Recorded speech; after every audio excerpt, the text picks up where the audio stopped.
sensational new twist in the saga of El Chapo, the infamous Mexican drug lord who escaped from a high-security prison and was caught just days ago. But look at this. We've now learned that before the Mexican authorities tracked El Chapo down, the actor Sean Penn found him first. ABC's Matt Guzman has the story from Los Mochis, Mexico this morning. That's where El Chapo was rearrested. Matt, good morning to you.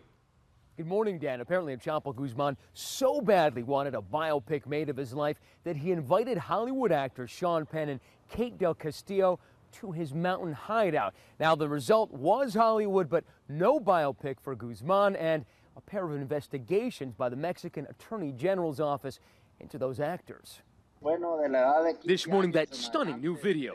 The first ever interview with El Chapo Guzman surfacing just a day after his capture in his home state of Sinaloa. The drug kingpin, in an interview, conducted four actors Sean Penn and Kate Del Castillo, who he hoped would make a biopic about his life. Filmed on a remote ranch with squawking chickens, the man credited with thousands of deaths and shipping a quarter of the narcotics into the U.S., saying, "All I do is defend myself." Para la señorita Kate del Castillo y el señor Sean Penn. In an accompanying Rolling Stone article with that proof of interview picture, Penn describes the harrowing trip to the jungle to meet El Chapo. His charm, his son's glittery watches, and the battalion of polished bodyguards around him.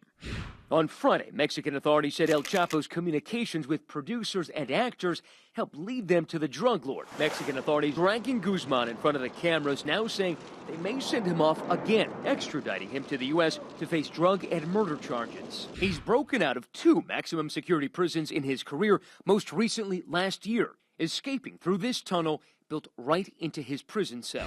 This morning, we learned how close he got to escaping again, squirting out of a gun battle at this house where 5 of his men were killed into the sewers. Police told us he surfaced at this intersection, and pulling up this manhole, we knew we found where he'd been. The two of them allegedly popped out of this manhole. You can peel it back, and if you look inside, you can see that M4 with the rocket launcher. Now, they left that inside, scampered out here, carjacked a vehicle, and drove towards the highway. The Mexican authorities finally catching El Chapo and his lieutenant on this gravel road. They came here because it was the closest protected area to where El Chapo was arrested, about 200 yards that way. This suite is one of the furthest in the back, and they brought him inside. This is where they got his identity. They sat him down on this bed. That's where they took that famous picture. Hours after that picture was taken, he was whisked back to that Mexican Supermax prison. Now, El Chapo could spend months in that prison as his extradition process plays out. But you could say that the Mexican authorities should be grateful to Sean Penn. After all those clandestine messages in that 7-hour tequila-fueled interview did lead him to the shootout at this house and eventually El Chapo's capture. Dan? Stranger than fiction. Matt Guzman, thank you. For more on this, let's go to Washington and ABC's Chief Justice Correspondent Pierre Thomas. Pierre, I got to ask you, given the vast resources of the U.S. federal government, how did an actor find El Chapo before the DEA and the Mexican army? Well, Dan, I got one word for you: ego. Apparently, El Chapo wanted to be interviewed. He wanted his life story told, and that played a key role in Sean Penn being able to get this interview. So the primary person responsible here for this interview is El Chapo. You can't make this stuff up. Yeah, exactly right. So let me ask you about Sean Penn, though. Could he be in any legal trouble for not alerting authorities to the whereabouts of El Chapo?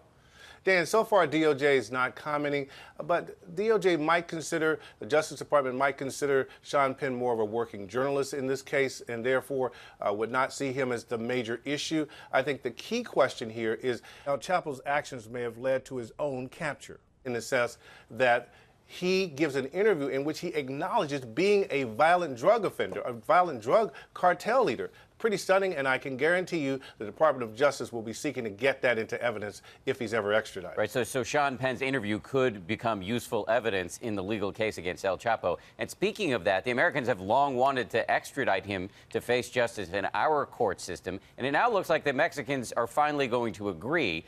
Is that, in essence, a way of admitting on their side that they just can't keep this guy behind bars?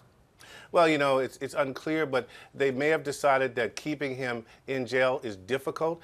He's been a source of embarrassment. They got him back, and it might be a little bit easier to put him in the U.S. government's hands and let them deal with him. All right, Pierre Thomas from Washington this morning.